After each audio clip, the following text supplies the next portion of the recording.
Berlatar di Korea, cerita diawali dengan memperlihatkan geng Yakuza yang dipimpin oleh seseorang bernama Tomo, di mana ia sedang menyelundupkan bahan narkoba untuk diedarkan di Korea, dan berhasil menangkap seorang polisi yang mencoba menyelidiki kegiatan ilegal ini. Dan tak lama, muncul seorang partner si Tomo, dia bernama Songchul yang akan langsung memperlihatkan betapa kejam dan bagisnya Songchul saat menghantam si polisi dengan membabi buta. Dan bahkan Tomo sendiri yang merupakan seorang Yakuza sekalipun sering sekali dibuat was-was oleh tindakan sadis yang dilakukan oleh partnernya tersebut.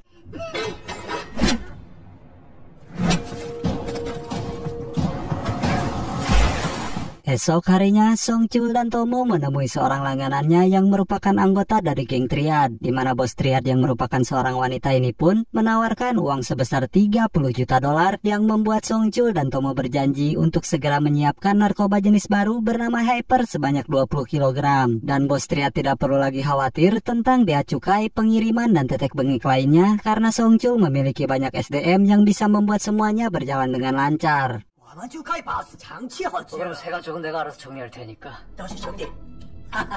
Beralih ke tempat lain yang di situ kita akan diperlihatkan pasangan suami istri yang menjadi bulan-bulanan preman bermobil yang hanya gara-gara membunyikan klakson yang karena dianggap sudah kelewatan dan menyebabkan kemacetan, muncullah Ma Dong-suk sang jagoan kita yang turun tangan langsung untuk mengatasi masalah tersebut.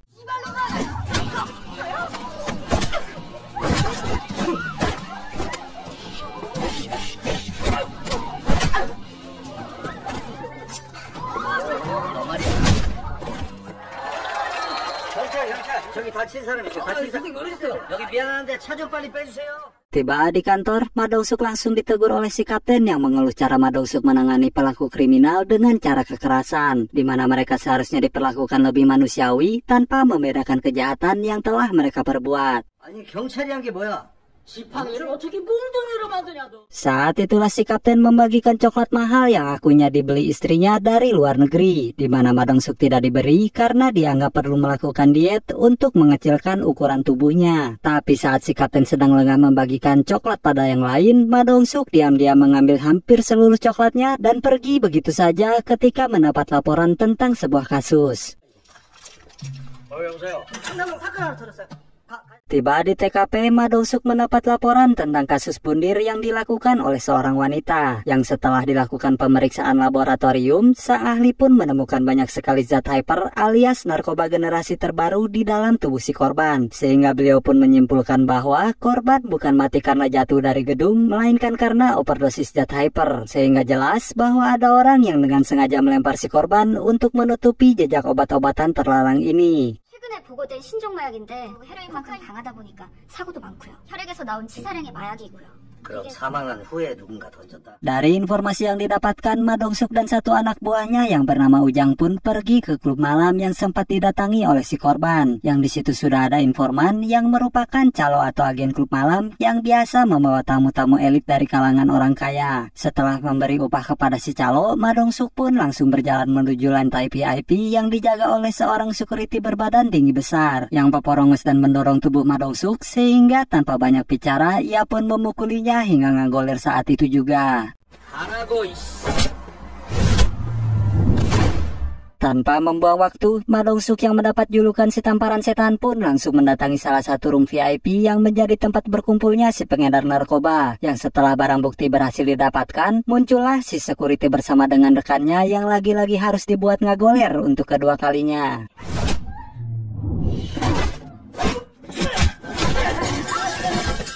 Dengan barang bukti yang sudah didapatkan, Ma Dong-suk langsung menghubungi si kapten untuk melakukan penggerebekan dan menemui sang owner yang kebetulan sedang bernyanyi bersama para PL. Lalu kemudian langsung membawanya ke kantor untuk dilakukan pemeriksaan.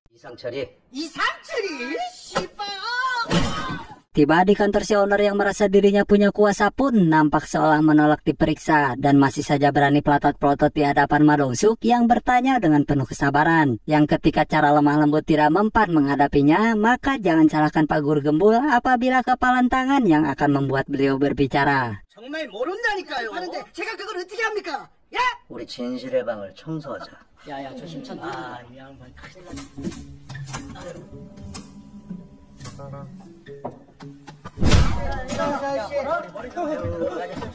괜찮아. Akhirnya, si owner pun buka mulut tentang seorang tamu VIP yang merupakan wanita kaya yang punya bar elit khusus untuk para pejabat dan orang kaya. Dari dialah narkoba di klub malamnya mulai merebak, dan si owner sengaja membiarkannya karena membuat klub malamnya menjadi ramai. 돈이 되니까 받아준 거지. 새끼 지금 어딨어? 잘은 모르겠습니다. 오케이. Bersama dengan si informan yang tahu banyak tentang informasi di lapangan, Ma Dong-suk dan Ujang pun akhirnya tiba di kediaman si wanita kaya raya yang menjadi pengedar narkoba di klub malam tadi. Yang di situ Ma Dong-suk lagi-lagi harus berhadapan dengan seorang bodyguard tinggi besar yang membuatnya kembali harus mengeluarkan pukulannya untuk menumbangkan si bodyguard tersebut. 나가라고 이 시간에는. 맞지 마. 지금 누구신데 남의 옷장 생패를? 약 파신다면서. 약 어디 있어요? 네, 뭐 하는 거예요? 저기 왜 여기만 서랍이 있지? 선생님. Setelah menemukan barang bukti, si wanita kaya pengedar narkoba ini pun akhirnya mau memberikan informasi dari siapa dia mendapatkan obat hypernya itu, yakni seorang bernama Hiroshi yang usut punya usut. Dia adalah anggota kelompok Yakuza Jepang yang sengaja ditempatkan di Korea untuk memproduksi sekaligus mengedarkan narkoba di wilayah ini. Yang setelah lokasi apartemennya sudah didapatkan, Ma Dong-suk pun segera menghubungi si kapten untuk menuju ke lokasi apartemen yang dimaksud. 뭔 말할 줄 아냐? 아니요. 하여튼 조심해. Tanpa Ma Dong-suk, si kapten dan dua anak buahnya sempat dibuat kewalahan ketika Hiroshi dan satu rekannya menyerang mereka bertiga menggunakan pisau dapur. Namun dengan kerjasama yang kompak, si kapten pun berhasil mendapatkan barang bukti berupa obat hyper sebanyak 20 kg, sekaligus membawa si Hiroshi untuk dimintai keterangan.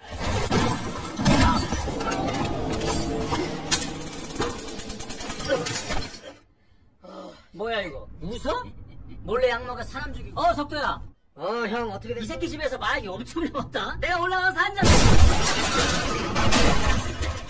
형 여보세요?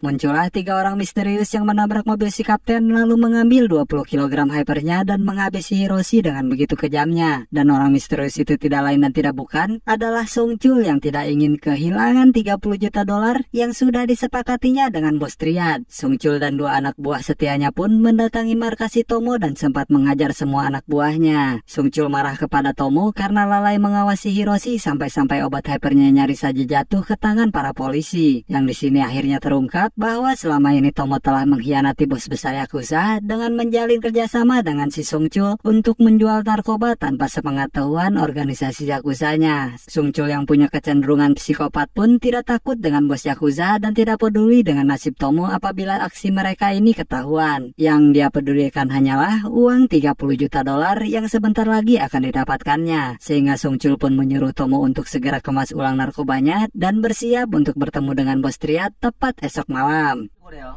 다시 포장해놔. Dia bernama Kim, salah satu mafia narkoboy yang bertugas di bagian pengemasan dan pengiriman. Tomo mendatangi Kim untuk memintanya mengemas ulang 20 kg hyper tersebut dan jangan banyak bertanya mengenai kemana dan ke siapa hyper tersebut akan diberikan. 다시 확인해봐. 급한 거니까 깨끗하게 다시 포장해. 입 조심해. 내 말만 들어. Kembali ke Ma Dong-suk dan Ujang yang menjenguk si kapten di rumah sakit. Yang di situ hanya ada dua anak buahnya yang mengalami luka ringan. Sementara si kapten masih sedang mendapat perawatan intensif karena mengalami luka yang lebih serius. Ma Dong-suk dengan baik hati membawakan nasi dan belut bakar untuk mereka makan. Tetapi ketika akan mulai ngahwap, Ma Dong-suk terus saja bertanya mengenai kronologi kejadiannya. Sehingga mereka berdua tak kunjung menyantap belut bakar tersebut. 인상착의를 모르는 거야? 야, 왜 안 먹어? 맛있지? 많이 먹어봐. 그래. Tak lama, muncullah seorang polisi dari Satuan Reserse Narkoboy yang rupanya sudah lama menyelidiki tentang kasus hyper ini. Bahkan kaptennya sempat dinyatakan hilang dan ditemukan tewas terbungkus plastik di atas permukaan laut di dekat dermaga. Yang ternyata polisi yang dibunuh oleh Sung Chul di adegan awal tadi adalah seorang kapten polisi dari divisi narkoba. Yang apabila tertarik dengan kasus kematian kapten narkoba ini, maka Ma Dong-suk disarankan untuk menemui seorang kapten polisi setempat yang kebetulan ditunjuk untuk menangani kasus tersebut. 아니 근데 남의 회사 아니 그래도 여기 Dan Anda pasti akan sangat dibuat terkejut saat mengetahui jika Sung Chul dan dua anak buah setianya ternyata adalah para detektif kepolisian yang bertempat di distrik ini, di mana Ujang cukup dibuat kewalahan saat mengajak Ma Dong-suk untuk tidak ikut campur dalam kasus yang sedang ditangani tim lain ini. Yang karena Ma Dong-suk masih menghargai Sung Chul sebagai sesama polisi, dia pun segera mengalah dan langsung pergi setelah memberikan kartu namanya. 좀 너무 깊이 들어간 것 같아. 그만. 저희한테 좀 맡겨주시고. 네, 알겠습니다. 잠깐만. 왜요? 뭐 나오는 거 있으면 여기로 연락 좀 주십시오. 그럽시다. 예, 수고하십시오. 수고하세요. 야야야, 명함이 바뀌었어. 잘못 줬어. 중국집 명함을 줬어. Di perjalanan pulang, Ma Dong-suk mendapat telepon dari si informan mengenai seorang pengelola klub malam yang juga sering didatangi oleh kelompok Yakuza. Dia bernama Cherry, seorang pengusaha mobil bekas sekaligus pengelola klub malam yang jalannya langsung dicegat oleh Ma Dong-suk. Dan seperti yang sudah kita ketahui, orang-orang selalu saja petadang petenteng di hadapan Ma Dong-suk seolah mereka merasa jago dan merasa yang paling kuat. Namun seketika menjadi ciut setelah dihantam oleh kepalan tangannya. 야야, 자는 거네. 야, 정신 차려. Tidak seperti yang lain, Cherry sangat kooperatif dengan langsung menunjukkan wajah si Tomo, sehingga mereka pun langsung meluncur ke klub malamnya, berharap ada Tomo yang sedang hiburan di sana. 왼쪽이 통화예요. 뭐 금요일이라 클럽에서 놀고 있겠죠. 빨리 가요.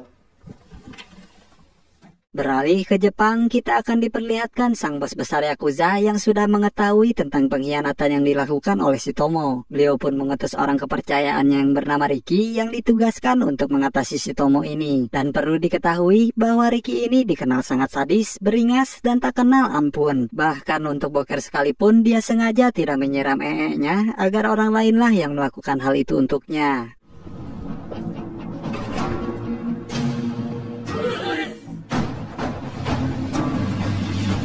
Tanpa buang waktu, Ricky dan pasukan Yakuza pun langsung menyerang markas Tomo dan menghabisi semua anak buahnya. Sementara untuk Tomo sendiri, rupanya sudah lebih dulu melarikan diri entah kemana. Yang dengan bermodalkan katana, kita akan ditunjukkan perbuatan sadis dari si Ricky ini saat dirinya tak memberi ampun kepada anak buah Tomo yang sudah tidak berdaya ini.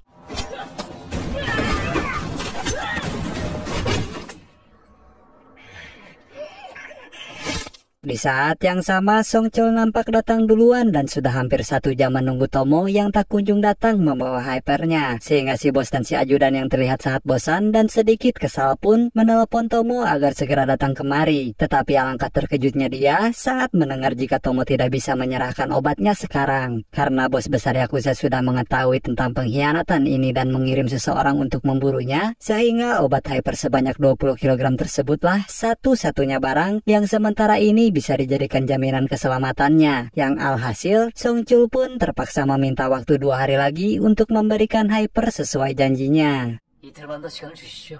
到时候还见不到货。我们靠他们不干. 분명 찾겠습니다. Kembali ke Ma Dong-suk yang sudah tiba di klub malam milik Cherry. Mereka pun dipandu masuk oleh sang manajer klub yang di situ kebetulan ada si Kim, si bagian pengemasan dan pengiriman, di mana Ma Dong-suk lagi-lagi harus mengeluarkan tinju pamungkasnya untuk menumbangkan anak buah si Kim ini.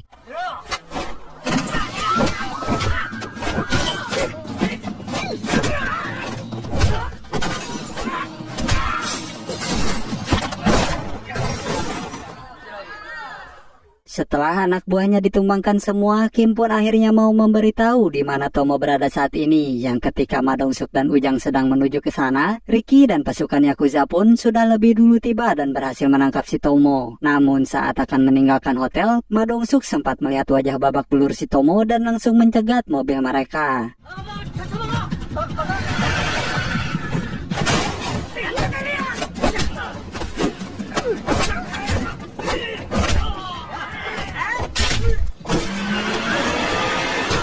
Ma Dong-suk pun gagal menangkap si Tomo setelah Ricky berhasil menabraknya. Sementara Song Chul tidak bisa berbuat apa-apa dan hanya bisa menyaksikan dari kejauhan. Setelah menyadari jika Ma Dong-suk sudah masuk terlalu jauh ke dalam kasus ini. 이 새끼예요. 토모 잡아간 새끼. 광세 새끼들도 지금 토모 찾고 있는 거야. Tomo sendiri dibawa ke dermaga dan diinterogasi langsung oleh Ricky yang menanyakan di mana obatnya disembunyikan. Namun Tomo dengan percaya dirinya menolak buka mulut setelah yakin jika Ricky tidak akan berani membunuhnya. Karena hanya dialah satu-satunya orang yang tahu di mana lokasi obat tersebut. Namun seperti yang sudah saya jelaskan bahwa Ricky ini bukanlah tipikal orang yang bisa diajak negosiasi atau kompromi. Sehingga setelah mendapat laporan tentang keterlibatan Sungchul dalam masalah ini, Ricky pun dengan santainya membunuh Tomo dan menjadikan Sungchul sebagai target utama selanjutnya.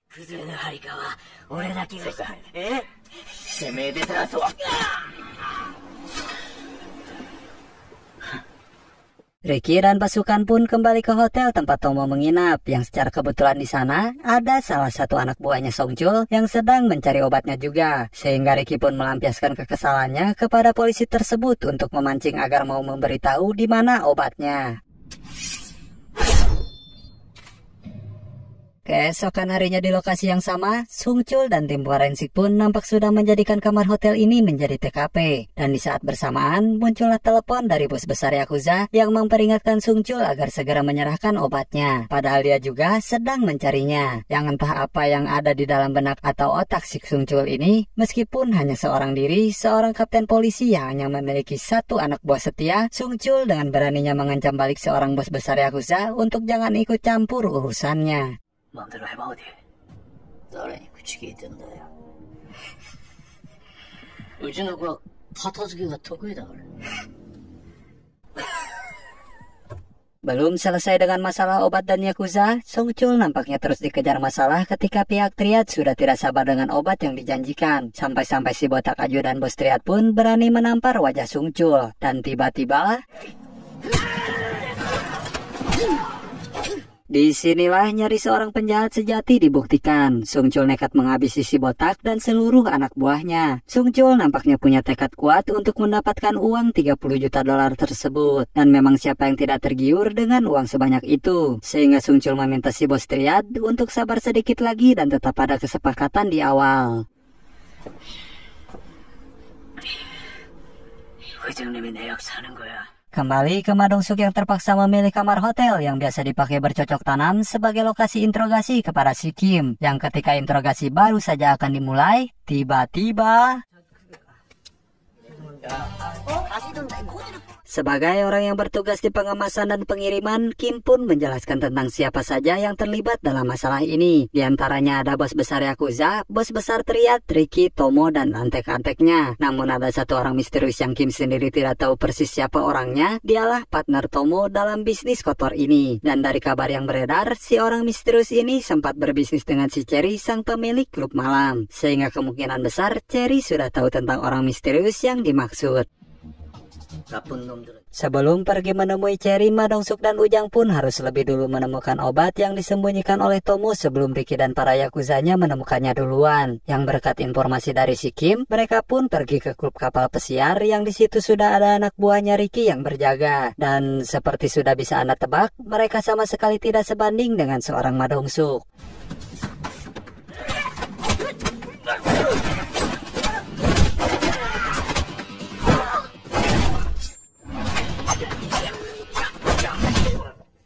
Sebagai seorang detektif kepolisian, insting Ma Dong-suk tentunya lebih tajam dari orang biasa, hingga dia merasa yakin obat tersebut berada di salah satu kapal pesiar yang ada di sana. Yang dengan fisik kuatnya, Ma Dong-suk pun membuka sebuah brankas hanya dengan menggunakan tangan kosong, yang pada akhirnya mengarahkan mereka semua pada tali di luar kapal yang menjadi tempat disembunyikan semua obat tersebut.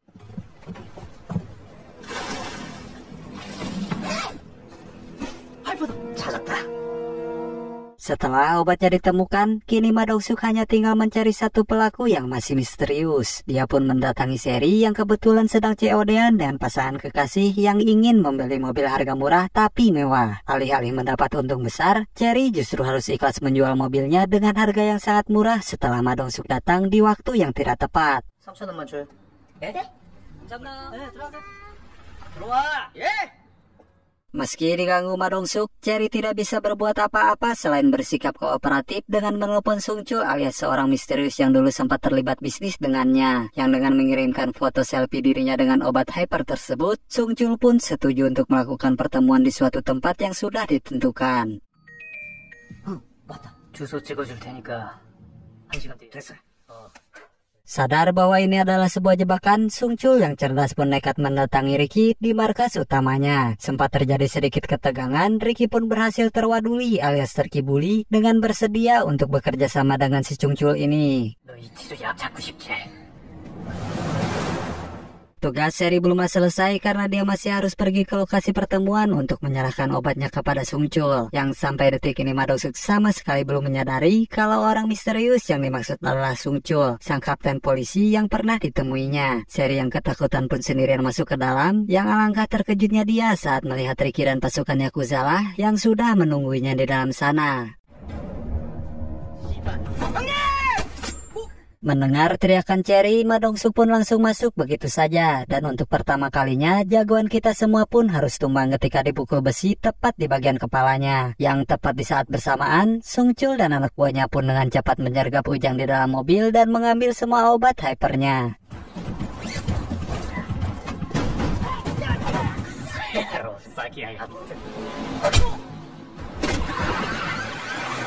Si kapten dan anak buah pun datang terlambat ke lokasi dan hanya menemukan Cherry tengah tergeletak tak sadarkan diri. Sementara Ma Dong-suk dibawa ke lokasi rahasia oleh Ricky untuk diinterogasi mengenai di mana obatnya berada.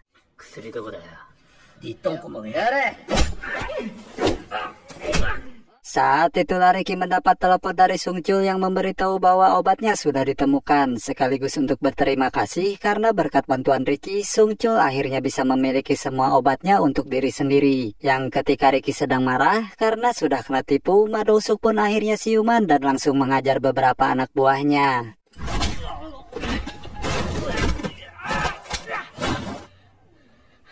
Ricky pun menyuruh dua jagoan terakhir untuk maju, tetapi Ma Dong-suk berhasil mengalahkan mereka berdua dengan cukup mudah. Sehingga ketika hanya tersisa Ricky seorang, dia pun tidak punya banyak opsi selain menghadapi Ma Dong-suk seorang diri.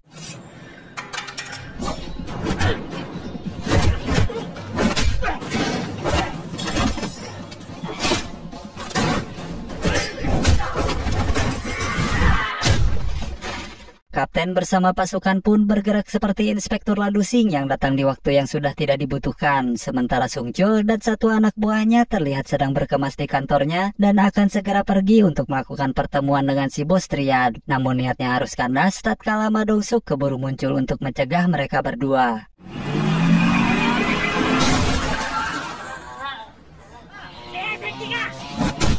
Anak buah Sung Chul berhasil diringkus, sementara Ma Dong-suk mengejar Sung Chul yang lari ke dalam kantor, di mana Sung Chul benar-benar sudah tidak punya jalan keluar lagi selain menghadapi Ma Dong-suk secara langsung.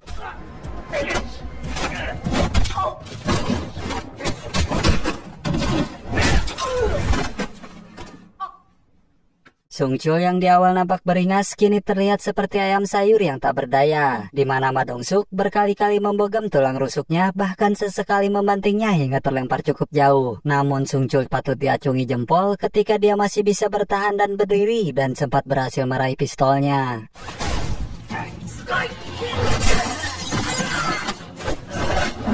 Tapi lagi-lagi semua upaya tersebut tidak akan cukup untuk melawan Ma Dong-suk jagoan kita semua. Termasuk untuk kesekian kalinya, kapten dan yang lain pun datang terlambat tepat saat pertarungan sudah usai. Namun meskipun begitu, mereka berhasil menyelesaikan kasus ini dengan baik. Yang karena Ma Dong-suk sudah menimbulkan kekacauan dan kerusakan di beberapa tempat, dia pun harus ikhlas tidak kebagian bonus dari si kapten yang seolah punya dendam pribadi terhadapnya.